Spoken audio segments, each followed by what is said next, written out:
bacakan satu dari situ Ustaz, silakan, nanti kita sambungkan. Mohon penjelasan tentang tafsir surat Al-Kahfi ayat 65 sampai 82 tentang pertemuan Nabi Musa dengan seorang hamba yang diberi hikmah.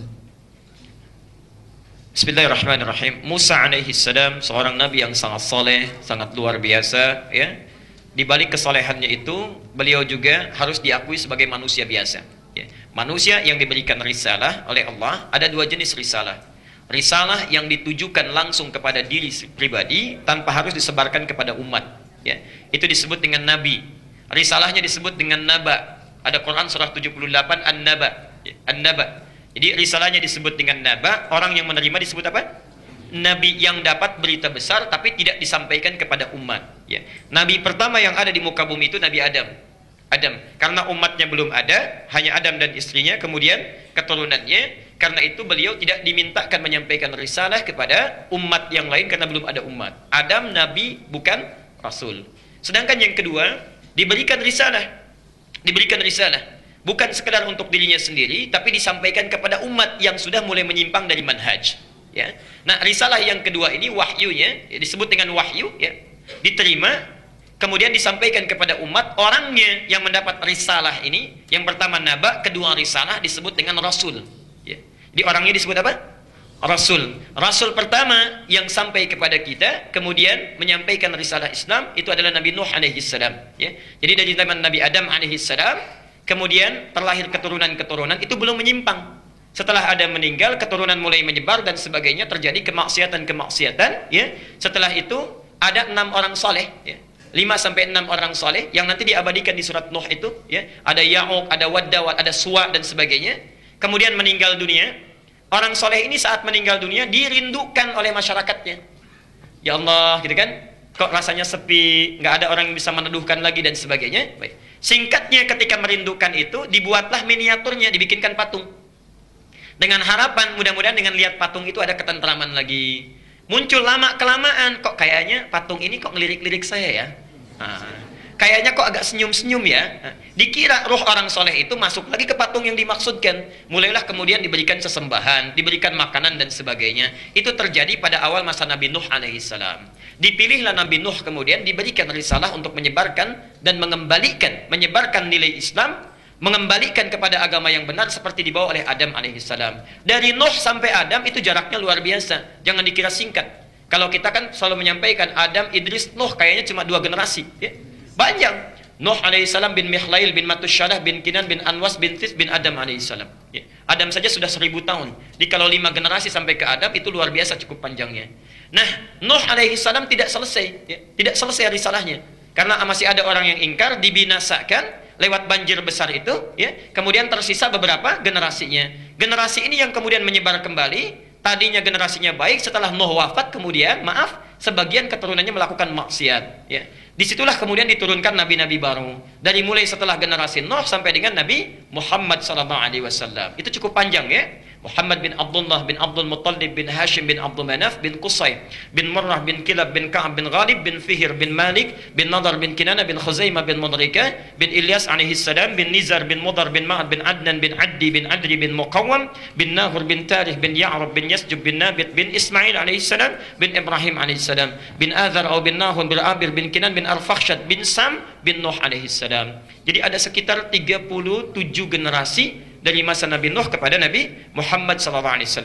Di antara 37 generasi ini terdapatlah Nabi Musa alaihissalam.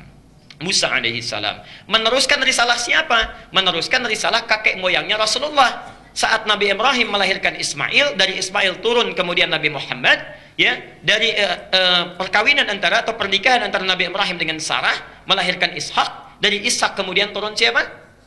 Ya'qub. Dari Ya'qub turun Yusuf. Dari keturunan Yusuf nanti ada Daud, ada Sulaiman, kemudian ada Musa alaihissalam. Dipilihlah Musa itu untuk memberikan risalah kepada kalangan yang khusus, yang sangat bandel, yang oleh Nabi Ishak tidak mempan, Nabi Ya'qub tidak mempan, Nabi Yusuf tidak mempan, Nabi Daud tidak mempan, Nabi Sulaiman tidak mempan. Masya Allah, sampai dengan Nabi Musa alaihissalam itu pun masih menyimpang juga nanti, sampai dengan Nabi Isa. Sampai sekarang itu susah, ya. Sampai sekarang. Nah, pada zaman Nabi Musa ini, di antara keutamaan Musa itu sebelum menjadi Nabi dan Rasul, dipersiapkan oleh Allah. Dipersiapkan. Banyak persiapannya. Di antara tahapan-tahapannya, Musa kemudian tanda-tanda dari kelahiran sudah kelahirannya tidak biasa, diselamatkan oleh Allah. Yang lain dibunuh, Musa diselamatkan. Al-Baqarah ayat 49. Saat tumbuh kemudian dewasa, ya, diberikan jalan oleh Allah untuk menghindar dari keluarga Fir'aun. Ya. Menerima wahyu di surah Al-Kahfi dimulai, ya. Kemudian menerima wahyu di situ, datang ke Bukit Tursina. Setelah menerima wahyu itu dibimbing, dipersiapkan sebelum mengantarkan dan membebaskan Bani Israel dari cengkaman Fir'aun. Di antara bimbingannya bertemu dengan hamba yang saleh yang kemudian konon disebut dengan Khidir. Ya. Siapa hamba yang saleh ini? Para ulama bersepakat, sebagian besar ahli tafsir menyebutkan bahwa beliau itu seorang nabi. Seorang nabi, walaupun tidak diangkat menjadi rasul. Ya? Nah, seorang nabi ini walaupun tidak diangkat menjadi rasul, diberikan oleh Allah keutamaan-keutamaan. Di antaranya adalah ilmu takwil, ya. Jadi ada takwil yang terkait dengan mimpi, ada takwil yang terkait dengan fenomena tertentu. Takwil yang terkait dengan mimpi misalnya Nabi Yusuf alaihissalam, kita sudah hafal kisahnya. Takwil yang terkait dengan fenomena tertentu itu diberikan kepada Nabi Khidir alaihissalam. Mulailah Musa diminta untuk belajar kepada Khidir untuk mempelajari kadar kesabaran. Sabar, tidak tergesa-gesa, tidak cepat menyimpulkan sesuatu. Karena di antara kelemahan Nabi Musa itu sebelumnya, lisannya tidak lancar dalam berbicara dan cepat menyimpulkan sesuatu. Ada orang salah tampar, ya. Makanya pernah tampar orang sampai meninggal dunia, sampai kabur dari kejaran Firaun, ya. Karena itu dilatih kesabaran, bertemu dengan Khidir. Khidir itu seorang nabi ahli takwil dan memiliki kesabaran luar biasa. Singkatnya, saat bertemu dengan Khidir, menyampaikan ingin belajar, kata Khidir syaratnya sederhana, nggak boleh tanya. Nggak boleh tanya, ya. Boleh ikut saya tapi nggak boleh tanya. Itu dilatih untuk bersabar. Perhatikan, saat mulai berjalan pertama kali, lihat kejadian perahu ditenggelamkan, tanya kok ditenggelamkan, bertanya. Nggak sabar kamu, kenapa bertanya, katanya. Maaf, katanya, saya lupa. Baik, ya, singkatnya begitulah, ya, dalam bahasa kita. Kemudian berjalan lagi, ya. Kemudian ada satu bangunan dirobohkan, itu kan, singkat saja dirobohkan, tanya lagi, kok begitu, katanya kan. Masya Allah, tanya lagi, katanya kan. Nah, singkatnya, maaf, saya keliru. Kalau saya bertanya lagi, saya akan berpisah dengan Anda, kata Musa alaihissalam. Singkatnya bagian yang terakhir, ya, bertemulah dengan seorang anak, tiba-tiba tanpa bicara apapun, Khidir mewafatkan itu. Ya, Khidir mewafatkan, bukan membunuh, tapi mewafatkan dengan izin Allah Subhanahu Wa Taala.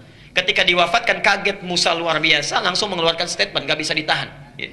Bagaimana Anda bisa melakukan ini, katanya? Ini zalim.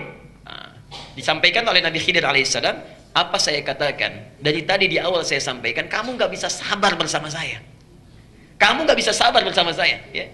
Baru kemudian Nabi Khidir menyampaikan, semua perjalanan kita itu telah ditetapkan oleh Allah. Takwilnya disampaikan karena ini berupa perintah. Diterangkanlah masing-masing kisahnya. Ya. Singkatnya sampai kepada anak yang saleh itu kenapa diwafatkan? Karena Allah memerintahkan Nabi Khidir untuk mewafatkan, karena orang tuanya yang sangat saleh seringkali berdoa memohon kepada Allah untuk menjaga anak-anaknya dan membimbing mereka supaya menjadi anak yang saleh. Diwafatkan anak ini karena takdirnya nanti dia akan berubah menjadi anak yang buruk. Terpengaruh oleh lingkungan dan sebagainya, berubah menjadi anak yang buruk, ajalnya tiba pada saat itu. Diwafatkan oleh Allah, kemudian dalam keadaan baik dan akan diganti dengan anak yang saleh lagi karena kedua orang tuanya meminta anak yang dilahirkan dalam keadaan yang saleh. Masya Allah. Setelah diterangkan semuanya itu, kemudian Musa mulai tersadar. Disitulah kemudian hikmah. Nah, ini yang dimaksudkan. Hikmah yang disebutkan dalam pelajaran Khidir alaihissalam didapatkan oleh Musa. Jadi inti perjalanannya, tafsirnya adalah dalam melakukan dan menyikapi sesuatu itu mesti bersabar. Amati dulu, jangan cepat menyimpulkan. Kalau Nabi saja, Rasul saja diminta bersabar, diminta melihat, mengamati sesuatu itu segalanya dengan detil, jangan cepat memberikan kesimpulan, latah dalam menjawab, apalagi kita yang bukan Nabi, bukan Rasul.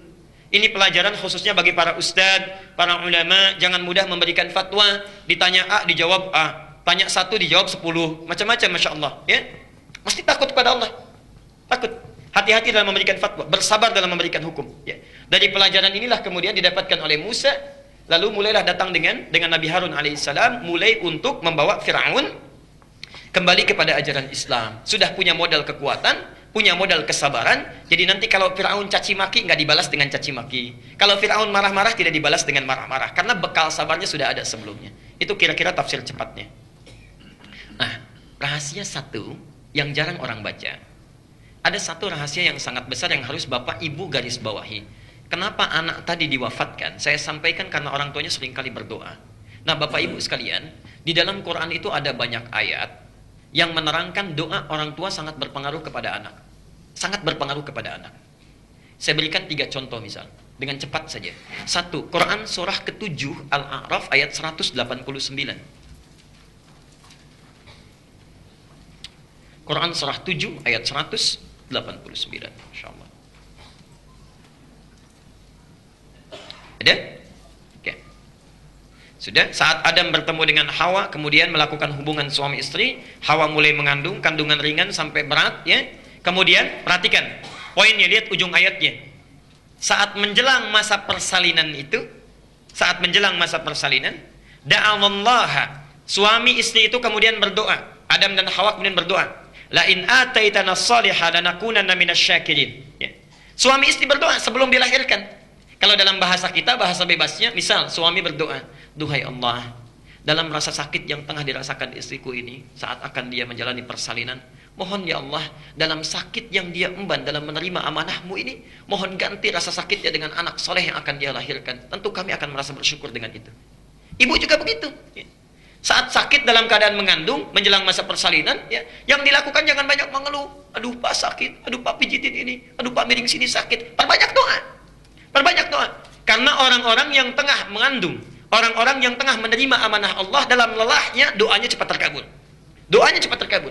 Duhai Allah, dalam sakit yang tengah saya rasakan ini, mengemban amanahmu, mohon ya Allah, ganti rasa sakit ini dengan lahirnya anak saleh yang telah Engkau tetapkan. Tentu saya akan sangat bersyukur kepadamu, ridha dengan sakit yang saya terima ini. Kalau saya sudah bermohon dalam keadaan demikian, belum juga Engkau kabulkan, dengan cara apa lagi saya mesti bermohon kepadamu ya Rabbal Alamin? Boleh.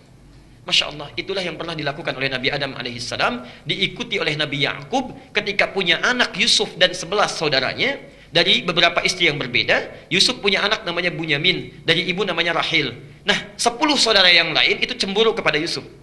Saya persingkat, berencana untuk membunuh Yusuf. Kumpul di satu tempat di samping rumah. 9 orang mengusulkan, uqtulu Yusuf, bunuh saja Yusuf. 1 orang mengusulkan, jangan bunuh, lemparkan fi ghayabatil jub. Lemparkan ke tempat gelap saja, gak usah dibunuh. Nanti akan dibawa oleh pedagang menjauh dari kita. Saya mau tanya, maaf, kalau ada musyawarah 9 orang memutuskan A, 1 orang memutuskan B, mana yang diambil? 9. Dan setan kalau sudah maksiat gak akan nanggung. Datangnya nodong, ya. Datang ke angkot mau nodong, begitu teriak nusuk. Ya, nanggung, yang lainnya pun dilukai juga. Setan gak akan nanggung. Tapi yang ini luar biasa. Begitu 9 mengusulkan bunuh Yusuf, yang 1 mengatakan jangan bunuh. Ternyata yang 1 ini yang diterima, bukan yang 9. Yang 1 yang diterima.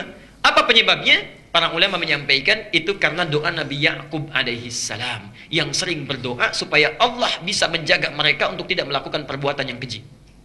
Jelas sampai di sini? Ya. Maka saya mohon sebesar-besarnya, berdoakan anak-anak kita. Kalau bapak ibu yang belum hafal Quran sampai sekarang, jangan cegah anaknya hafal. Ya. Kalau bukan anaknya, barangkali sudah dewasa, jangan cegah cucunya hafal. Doakan dari sekarang. Barangkali dengan doa itu, satu saat itu yang akan mengembalikan kepada kebaikan. Umar, kisah nyata. Seorang anak sekolah di sekolah internasional. Saya persingkat saja, ini kisah nyata yang saya terima. Bapaknya sibuk luar biasa, ibunya juga sibuk. Ya. Tapi ibunya ini masih bisa mengantarkan anak sekolah, bisa menemani. Kalau di sekolah internasional kan suka ada hari ayah ya, Father Day ya, hari ayah. Dan anak-anak berkreasi supaya dilihat ayahnya. Masya Allah, kalau anak-anak yang lain itu setiap hari ayah yang datang bapaknya. Anak-anaknya tampil, ada yang nyanyi, ada yang bermain macam-macam, ada yang puisi. Cuma Umar saja yang bapaknya nggak pernah sempat hadir. Karena saking sibuknya luar biasa. Masya Allah. Yang diutus ibunya lagi. Satu kali, ibunya berkata kepada bapaknya, bukankah kamu sudah berjanji akan datang? Penuhi janjimu. Kasihan anak kita. Disebutkan setiap kali datang selalu bapaknya. Kalau orang lain bapaknya, kalau kita ibunya. Saya mohon kamu datang. Bapaknya agak malas-malasan kemudian datang. Saya persingkat, duduk bagian paling belakang. Singkatnya, ketika Umar diminta maju untuk perform, ini luar biasa. Terkejut hadirin yang ada, karena tidak memilih untuk bernyanyi, tidak memilih membacakan puisi, tapi hanya 1 kalimat yang diungkapkan. Miss, saya ingin bacakan Quran surah An-Naba. Saya ingin panggil dulu guru saya, Ustadz Ali katanya. Yang dipanggil bukan bapaknya, Mr. Ali dipanggil. Datanglah Mr. Ali itu, bapaknya kaget melihat begini. Masya Allah. Mr. Ali ini diminta oleh anaknya Umar tadi untuk menguji. Silahkan lihat bacaan saya. Begitu dibaca, amma yatasaalun sampai ayat 5 dari 40 ayat, kata gurunya itu, Mr. Ali, cukup. Bacakan ayat 9, dibacakan. Bacakan ayat 20, dibacakan. Bacakan ayat 30, dibacakan. Masya Allah, hafal dengan nomor ayatnya. Di akhir perintahnya, lalu bertanya gurunya itu, Mr. Ali, Omar, apa yang menjadikan engkau begitu ingin menghafal Quran sampai hafal surat An-Naba ini dengan ayat-ayatnya? Perhatikan jawaban Umar. Saya pernah mendengar guru menyampaikan pada saya, kalau bisa membaca Quran dan menghafalkannya, maka di hari kiamat nanti saya akan membawa mahkota dan bisa dipakaikan di kepala ayahanda dan ibunda saya. Jadi saya itu mendengar hadis itu ingin satu saat memberikan hadiah kepada ayahanda dan pada ibunda. Di akhirat nanti saya ingin pakaikan dengan tangan saya sendiri kepada di kepala ayah dan ibu saya. Masya Allah. Bapaknya di belakang langsung lari, dipeluk Umar itu, dicium kakinya minta maaf, ya, langsung digendong dibawa pulang. Bapak ibu sekalian, saya tidak ingin terjadi Anda semua terjadi seperti ini, ya, atau mengikuti kisah ini. Maka mohon maaf sebesar-besarnya. Kadang-kadang Anda sesibuk apa sih para ayah itu? Kadang-kadang lupa kita, kadang-kadang kita lupa. Datang berangkat gelap, pulang juga gelap, nggak pernah lihat anak. Apa yang Anda inginkan? Bukankah kita mencari rezeki untuk kembali kepada keluarga? Masya Allah. Mana waktu yang kita sudah berikan untuk anak-anak kita? Nabi Ibrahim, Nabi, Rasul, bebas dari kesalahan, disebut Khalilullah, masih jalan kaki dari Palestina ke Mekah untuk lihat anaknya, sampai tumbuh dewasa luar biasa. Antum bukan Nabi, bukan Rasul, Masya Allah, tidak jelas surganya, sesibuk apa? Kadang-kadang anak kita tidak kita perhatikan, keluarga menunggu, bahkan Masya Allah 8 jam sudah nunggu-nunggu ingin main, Anda datang ke rumah saja masih membawa pekerjaan kantor, Masya Allah, kapan tuh keluarganya? Ya. Karena itu bertakwalah kepada Allah. Saya kira itulah kisah Ashabul Kahfi dengan hal-hal yang mengiringinya.